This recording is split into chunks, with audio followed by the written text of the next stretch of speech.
24ویں تراویح کے چند اہم نکات۔ آج کی تراویح میں 27ویں پارے کی تلاوت کی گئی۔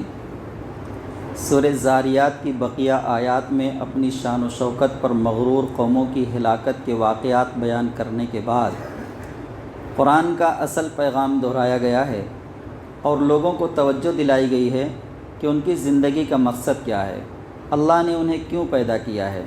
جبکہ بعض فلسفی کہتے ہیں کہ اللہ اپنی قوتوں کا ظہور چاہتا تھا کہ لوگ اس کی طرح طرح کی مخلوقات دیکھ کر اس کی تعریف کریں اور وہ خوش ہو، جیسا کہ اوچھا انسان چاہا کرتا ہے، یا وہ تماشا دیکھنا چاہتا ہے۔ نہیں، فرمایا میں نے جنوں اور انسانوں کو صرف اس لیے پیدا کیا ہے کہ وہ میری بندگی کریں، عبادت کریں۔ نہ میں ان سے یہ چاہتا ہوں کہ وہ رزق کا سامان کریں اور نہ یہ چاہتا ہوں کہ وہ مجھے کھلائیں پلائیں۔ بلا شبہ اللہ ہی روزی دینے والا ہے اور قوت ساری کی ساری اسی کے پاس ہے۔ کیا نقشہ کھینچا یہاں! بڑے بڑے شعبدہ باز اور ہنرمند اپنی کاریگری اس لیے دکھاتے ہیں کہ بعد میں دیکھنے والوں اور تماش بینوں سے پیسے وصول کریں، جن سے اپنی زندگی کی ضروریات پوری کر سکیں۔ کم بختوں نے اللہ کو بھی ایسا ہی سمجھ رکھا ہے کہ ہم سے نعوذ باللہ عبادت کا مطالبہ اپنی ضرورت کے لیے کر رہا ہے۔ نہیں، وہ تو بے نیاز ہے، وہ تو عبادت کا مطالبہ خود تمہاری بھلائی، تمہاری نجات اور اپنے یہاں تمہارے درجات کو بلند کرنے کے لیے کر رہا ہے۔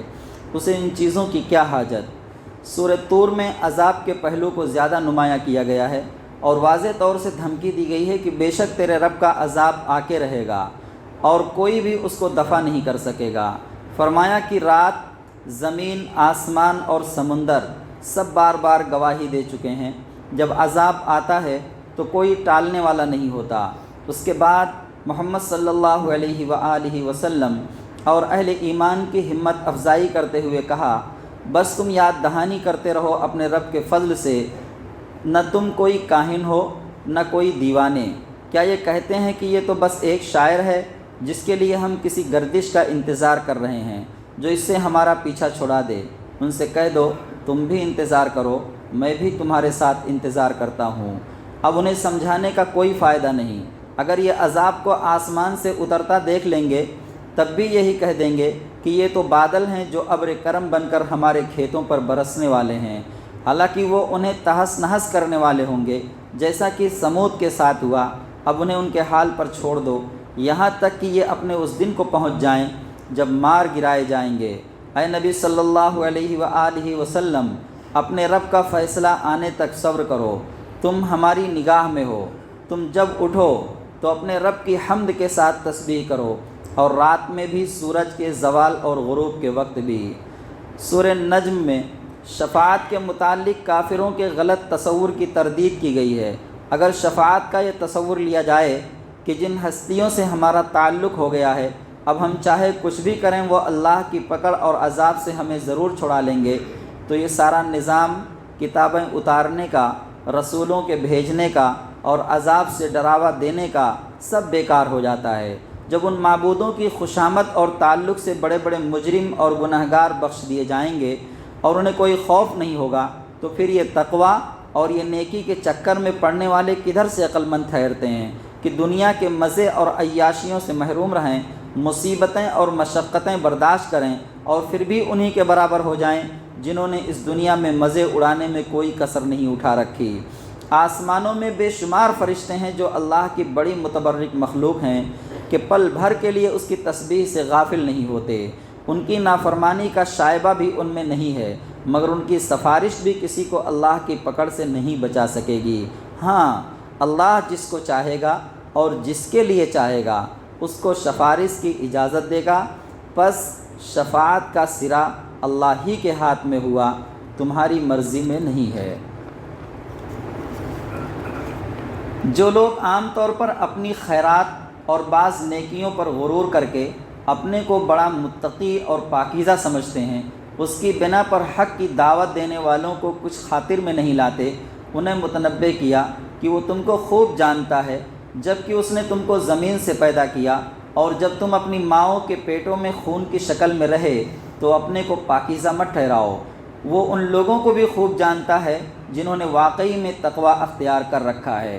جو لوگ حضرت موسیٰ، عیسیٰ اور ابراہیم علیہ السلام سے نسل یا نام کے تعلق کی بنا پر غلط فہمی میں مبتلا ہیں، تو انہیں متنبہ کیا کہ ان سے زبانی کلامی تعلق تمہارا بوجھ ہلکا نہیں کر سکتا۔ ان پیغمبروں کے ذریعے بھیجے جانے والے صحیفوں میں پہلے ہی لکھ دیا گیا ہے کہ کوئی بوجھ اٹھانے والا کسی دوسرے کا بوجھ نہیں اٹھا سکے گا، اور انسان کے لیے وہی کچھ ہے جو اس نے کمائی کی ہوگی، اور یہ کہ اس کی کمائی عنقریب ملاحظہ کی جائے گی، پھر اس کو پورا بدلہ دیا جائے گا۔ سورہ قمر میں آگاہ کیا کہ عذاب کی گھڑی سر پر آ گئی ہے اور چاند 2 ٹکڑے ہو گیا ہے، مگر یہ پھر بھی نہیں مانتے۔ یہ کوئی سی بھی نشانی دیکھیں یہی کہیں گے کہ یہ تو جادو ہے۔ حقیقت میں یہ کسی دلیل اور ثبوت کے پیرو نہیں، بلکہ اپنی خواہشوں کے غلام ہیں۔ اب یہ تمہاری پکار سننے والے نہیں، ان کا معاملہ اس پکارنے والے پر چھوڑ دو جو ان کو جہنم کے لیے پکارے گا، اور پھر یہ اپنی قبروں سے اس طرح نکلیں گے جیسے پراگندہ ٹڈیاں برآمد ہوتی ہیں۔ اس صورت میں بار بار اس بات کو دہرایا گیا ہے کہ ہم نے قرآن کو آسان بنا دیا ہے، تو ہے کوئی اس سے نصیحت حاصل کرنے والا؟ بس بدقسمتی سے ہمارے یہاں یہ بات پھیلائی گئی ہے کہ اس پر تو 70 پردے پڑے ہوئے ہیں، یہ ہر ایک کی سمجھ میں کہاں آ سکتا ہے۔ قرآن مجید میں سورہ قمر کے اندر اللہ تبارک تعالیٰ نے بار بار اس بات کو دہرایا ہے کہ وَلَقَدْ يَسَّرْنَا الْقُرْآنَ لِلذِّكْرِ فَهَلْ مِن مُدَّكِرٍ، کہ ہم نے قرآن کو آسان بنایا ہے، تو ہے کوئی اس سے نصیحت حاصل کرنے والا؟ یہ آسانی قرآن کے ہر اس کام کے لیے ہے جو انسان جس تعلق سے بھی اس سے محنت کرنا چاہتا ہے۔ ہم کو دور سے یہ نظر آتا ہے کہ یہ تو یاد کرنا بہت مشکل ہے، ایسا شیطان نے ہمارے دل میں بات گھسا دی ہے، لیکن ہم یہ دیکھ رہے ہیں کہ اس امت کے چھوٹے چھوٹے بچے 8-10 سال کے بچے حافظ قرآن ہوئے، تو یہ ان کی اپنی محنت یا اپنی صلاحیت، ان کی اپنی صلاحیت کا کوئی دخل نہیں ہے۔ جو اللہ نے یہاں وعدہ کیا ہے کہ ہم نے اس کو آسان کر دیا ہے، اللہ تبارک تعالیٰ اپنا وعدہ پورا کر رہا ہے۔ ورنہ جتنے چھوٹے چھوٹے بچے جو وہ کلام کو اپنے دماغ، اپنے سینے میں بسا لیتے ہیں، وہی بچے دوسری کتابوں کو اس طرح سے نہیں یاد کر پاتے ہیں۔ تو یہ اللہ تبارک تعالیٰ نے جو آسانی کا وعدہ کیا ہے، یہ اللہ اپنا وعدہ پورا کر رہا ہے۔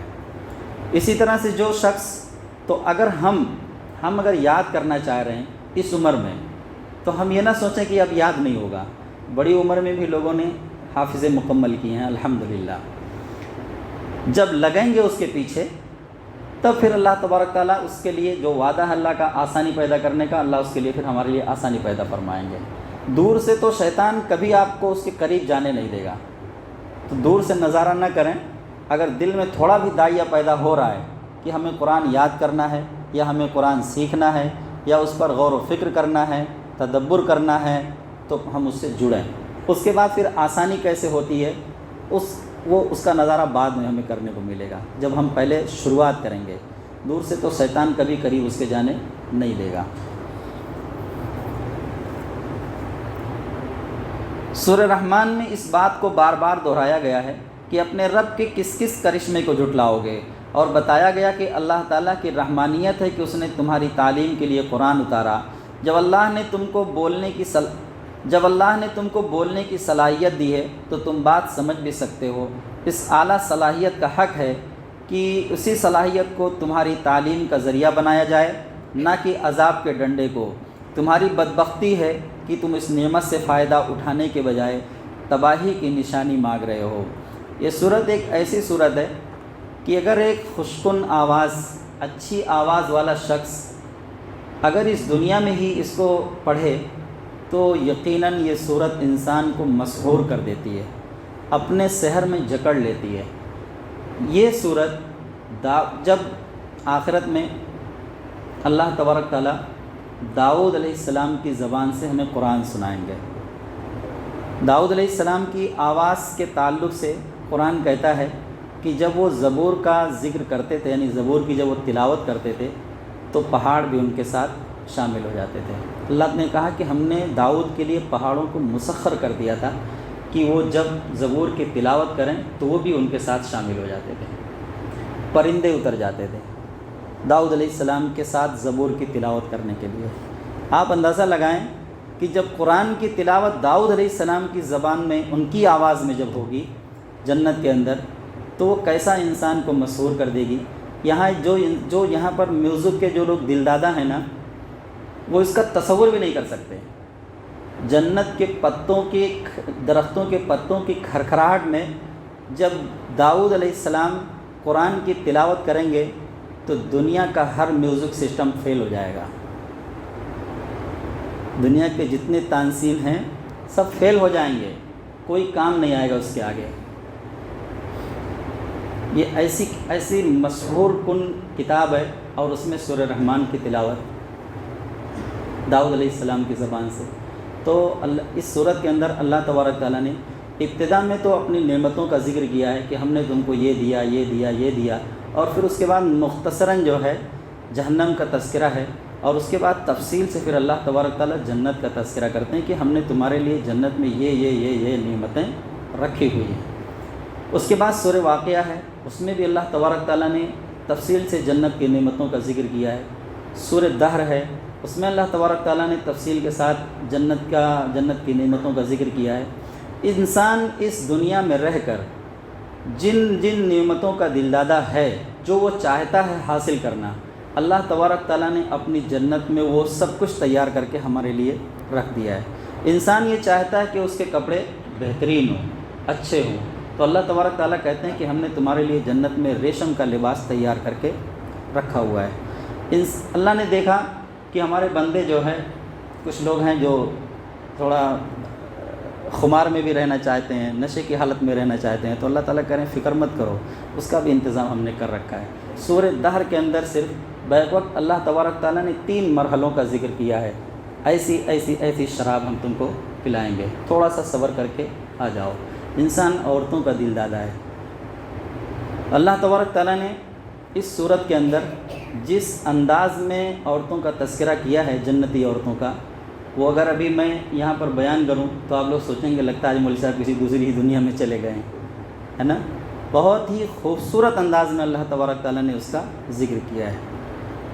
آپ اس دنیا میں رہ کر جن چیزوں کا تصور کر سکتے ہیں کہ اللہ یہ مجھے مل جائے، آپ یہ چاہتے ہیں کہ ہمیں سونا اور چاندی مل جائے، تو اللہ تبارک تعالیٰ نے کہا کہ ہم تمہیں سونے کا کنگن پہنائیں گے، چاندی کا کنگن پہنائیں گے۔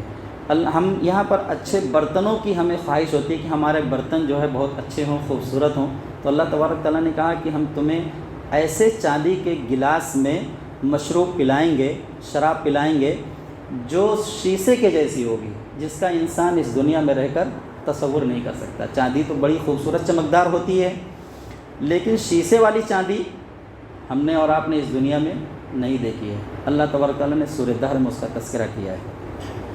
اور کیا کیا جو انسان سوچ سکتا ہے سب کچھ اللہ تبارک تعالیٰ نے وہاں رکھا ہوا ہے۔ انسان جو ہے یہ چاہتا ہے کہ میرا کوئی ایک ایسا اچھا پلاٹ ہو جو شہر سے دور ہو، اس میں باغات ہوں، نہریں ہوں، اچھا سا ایک میرا بنگلہ ہو، تو اللہ تبارک تعالیٰ نے ان ساری چیزوں کا انتظام کر رکھا ہے۔ بس تھوڑے دن جو یہ دنیا میں ہمیں بھیجا ہے، یہ امتحان کے لیے بھیجا ہے، یہ ہمارے رہنے کی جگہ نہیں ہے، یہ مستقل قیام کی جگہ نہیں ہے۔ یہاں سے ہمیں جانا ہے، وہاں اللہ نے ہمارے لیے سب کچھ تیار کر رکھا ہے۔ دنیا میں جو ہم آئے ہیں اور اللہ تبارک تعالیٰ نے ہمیں بتلایا کہ بھائی یہ کرنا ہے، یہ نہیں کرنا ہے، یہ کرنا ہے، یہ نہیں کرنا ہے، یہ حرام ہے، یہ حلال ہے، بس جو بھی 60-70 سالہ زندگی ہے ہماری، اس میں تو سمجھ لیجئے 15 سال تو ہمارے بچپن کے نکل جاتے ہیں، اس کے بعد پھر اور جو 55 سال یا 45 سال 60-70 سال عموماً زندگی ہوتی ہے۔ اللہ تبارک تعالیٰ کہتے ہیں اس کو صبر کے ساتھ گزار لو، اس کے بعد آؤ، ہم نے تمہارے لیے وہ کچھ تیار کر رکھا ہے جو دنیا میں رہتے ہوئے انسان تصور بھی نہیں کر سکتا۔ یہ تینوں صورتیں جس کا میں نے تذکرہ کیا ہے، یہ تو دو ایک کے بعد دیگرے ہیں، سورہ رحمان اور سورہ واقعہ، اور سورہ دہر 29ویں پارے میں مطالعہ کریں، اندازہ ہو جائے گا۔ سورہ واقعہ میں بتایا کہ تمہیں لازماً ایسے جہاں سے سابقہ پیش آنا ہے جس میں عزت و دولت کے پیمانے اور معیار ان پیمانوں اور معیاروں سے بالکل مختلف ہوں گے جو اس جہاں میں عام طور سے استعمال ہوتے ہیں۔ وہاں عزت و سرفرازی ایمان اور عمل صالح کی کمائی کی ہوگی۔ ایسے لوگ مقربین اور اصحاب الیمین یعنی دائیں ہاتھ والوں کا درجہ پائیں گے۔ جنت کی تمام کامیابیاں اور عیش و آرام انہی کے حصے میں آئیں گے۔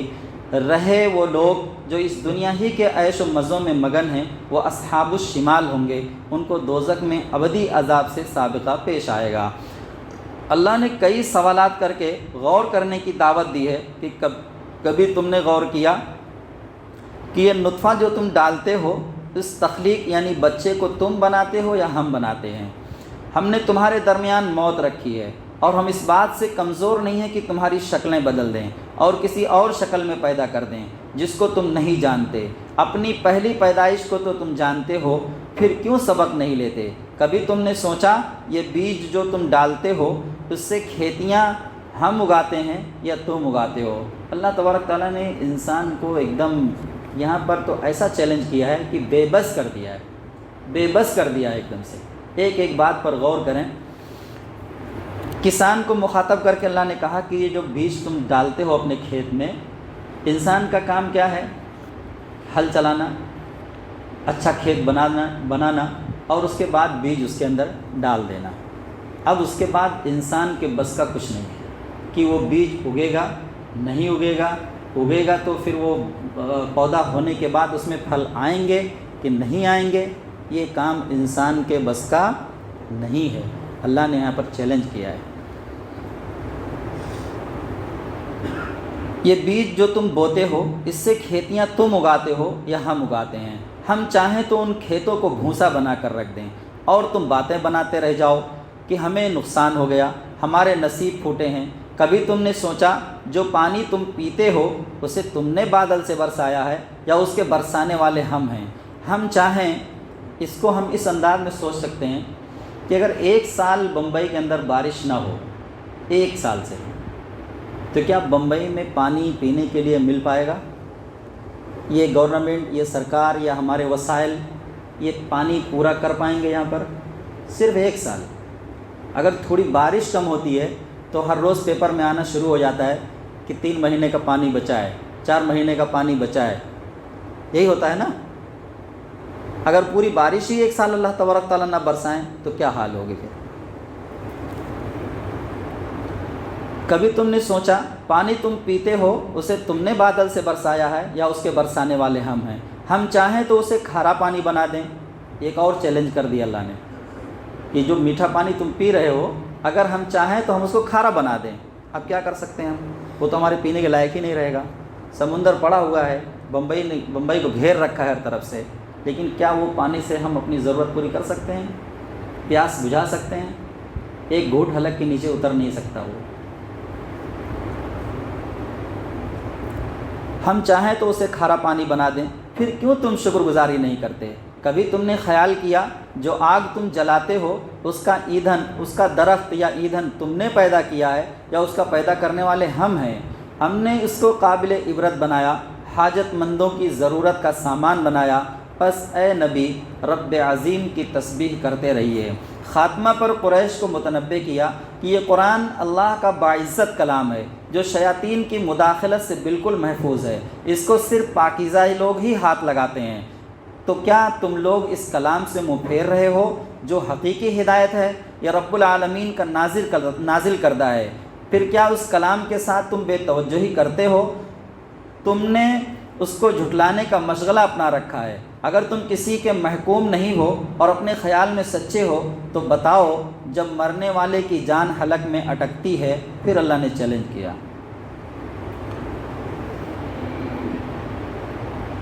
جب مرنے والے کی جان حلق میں اٹکتی ہے اور تم ٹکٹکی باندھے دیکھتے رہتے ہو، اس وقت تمہاری نسبت ہم اس سے زیادہ قریب ہوتے ہیں مگر تم کو نظر نہیں آتے، تو اس وقت اس کی نکلتی ہوئی جان کو واپس کیوں نہیں لے آتے؟ کر سکتے ہیں ہم؟ ہٹا کٹا انسان موت قریب ہے تو بے بس اور مجبور بستر پر پڑا اپنی ایڑیاں رگڑتا رہتا ہے۔ جوان بیٹے کھڑے ہیں، دنیا کی ساری دولت موجود ہے، وسائل سے بھرپور ہیں اس کے پاس، لیکن بے بس ہے، بیکار ہے۔ سب کچھ سارے وسائل لگا دینے کے بعد، یہاں تک کہ اگر وہ بیٹے یہ کہہ دیں کہ ہم اپنی جان فدیے میں دینے کے لیے تیار ہیں لیکن ہمارے بابا کو آج بچا لیا جائے، تو کیا ممکن ہے؟ نہیں، کتنا بے بس ہے انسان، کتنا بے بس ہے انسان۔ پھر کیوں نہ ہم اس خدا کو مان لیں جس نے یہ سب کچھ ہمارے لیے تیار کر رکھا ہے۔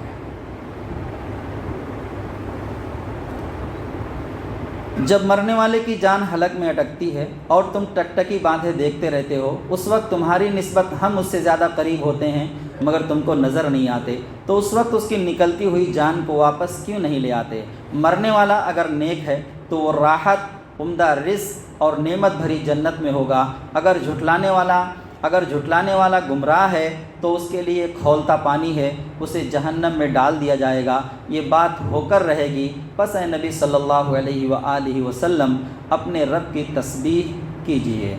کھانے کے لیے اللہ تبارک تعالیٰ نے اس صورت کے اندر جہنمیوں کو جو کھانا بتایا ہے وہ زقوم بتایا۔ زقوم درخت، کانٹے دار درخت ہوتا ہے، وہ اس کی غذا ہوگی، اور پینے کے لیے کھولتا ہوا پانی ہوگا، اور پیاس اس قدر اس کی بڑھا دی جائے گی جیسے اونٹ پیاس کی بیماری میں مبتلا ہو۔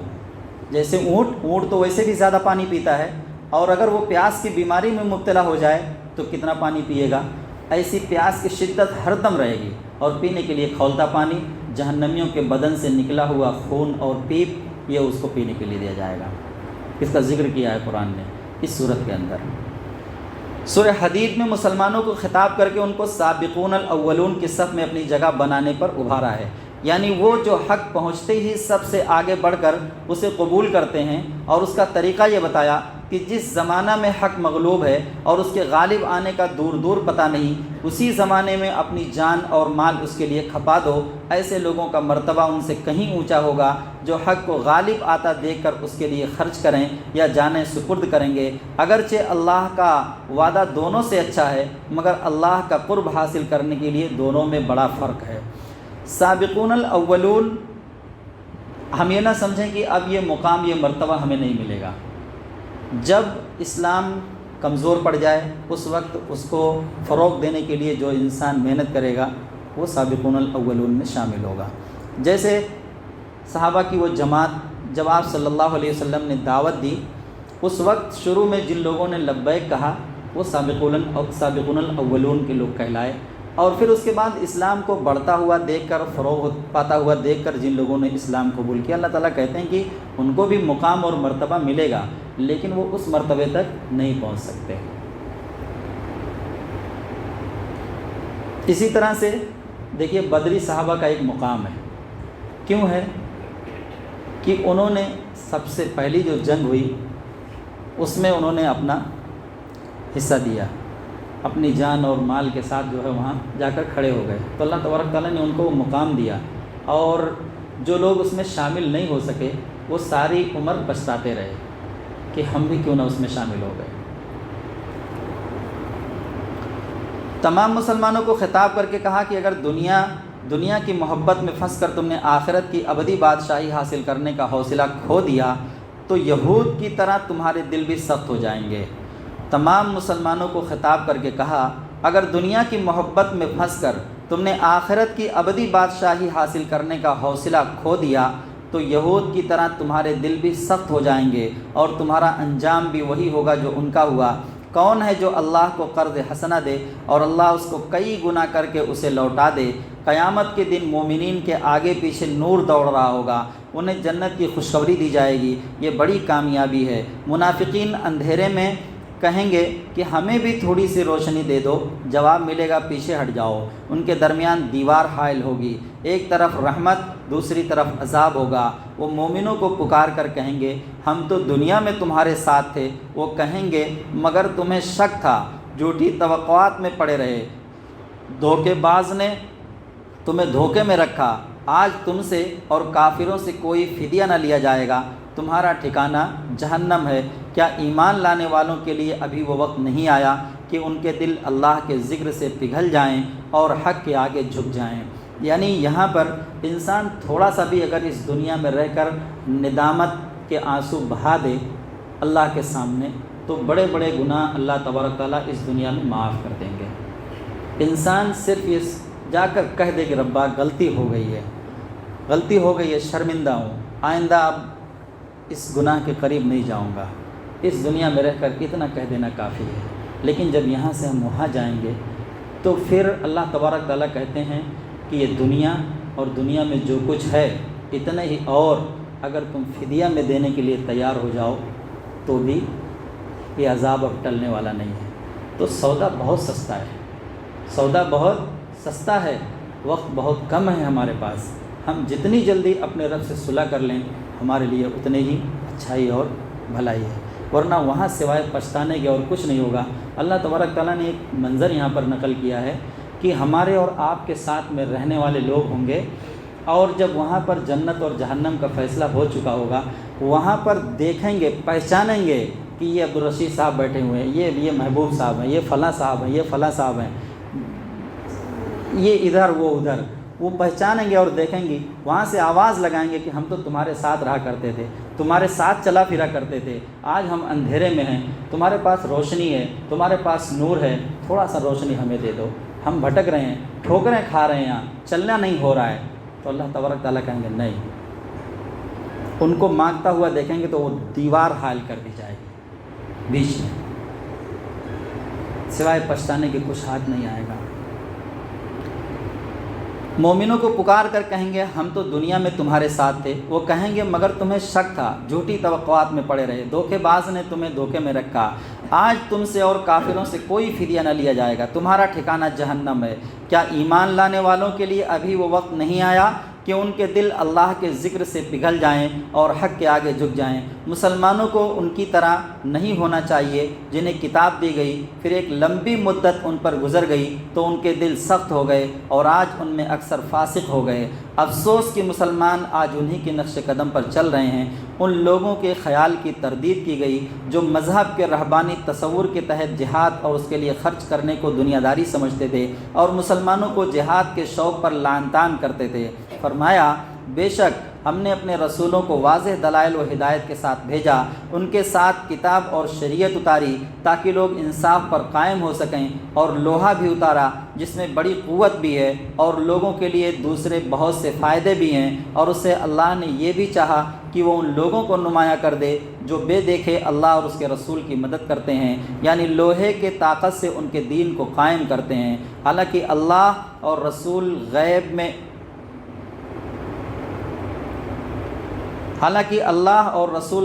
ہے، بے شک اللہ بڑا ہی زوراور اور غالب ہے۔ حضرت عیسیٰ علیہ السلام اور ان کی امت کا ذکر کرتے ہوئے فرمایا عیسیٰ ابن مریم اور ان لوگوں کے دلوں میں جنہوں نے اللہ کی پیروی کی رافت اور رحمت رکھی اور رہبانیت انہوں نے خود ایجاد کر لی، ہم نے ان پر صرف اللہ کی خوشنودی کی طلب فرض کی تھی تو انہوں نے اس کے حدود جیسا کہ ملحوظ رکھنا چاہیے تھا نہیں رکھا۔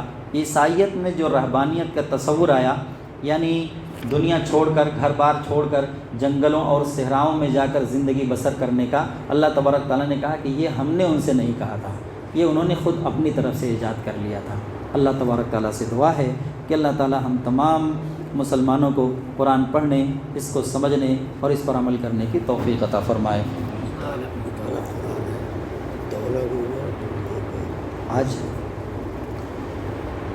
آج یہاں پر ہے، آج ڈاولا گاؤں کی مسجد میں مطالعہ قرآن رکھا گیا ہے۔ اس میں ہوتا یہ ہے کہ ایک آدمی جو ہے لیڈ کرتا ہے، باقی سارے لوگ بیٹھے رہتے ہیں اور قرآن کو سمجھنے کی کوشش کرتے ہیں۔ انشاءاللہ 27ویں شب کو ہمارے اس مسجد میں بھی ہے، آج ڈاولا گاؤں کی مسجد میں ہے، جو لوگ جانا چاہتے ہیں وہاں شریک ہو سکتے ہیں۔ ربنا تقبل منا انك انت السميع العليم وتب علينا انك انت التواب الرحيم صلى الله تعالى على خير خلقه محمد وعلى آله واصحابه اجمعين برحمتك يا ارحم الراحمين۔